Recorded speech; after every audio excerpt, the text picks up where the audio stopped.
Commonwealth Retirement Association board members are divided. Whereas majority of retirees voted last Wednesday against the governor's action to declare a state of emergency on the retirement fund, one board member says he supports the administration's decision.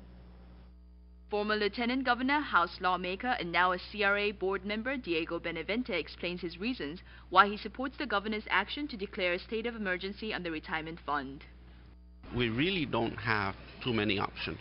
And as a matter of fact, I dare to say that we only have this option.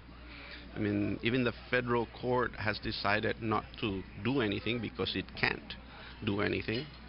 Our local superior court has issued orders already in which it has not been complied with.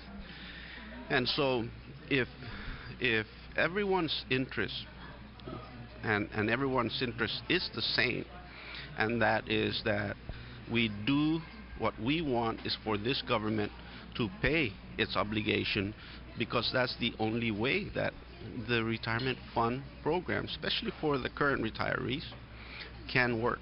Benavente says he supports the executive order because the plan seeks to add additional years to the fund.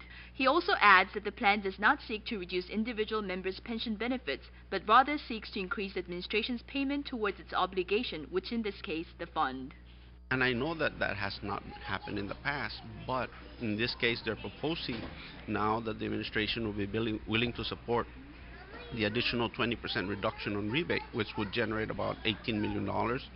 There are other ways in which the government proposes to generate $30 million a year.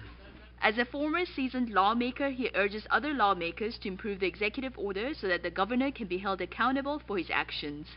Provide the languages necessary for this governor, because not too many of us trust this governor, for this governor, this administration, to fulfill that commitment. One of the ways is provide the language of fiduciary responsibility. Make the governor personally liable, for example, for its commitment under this executive order.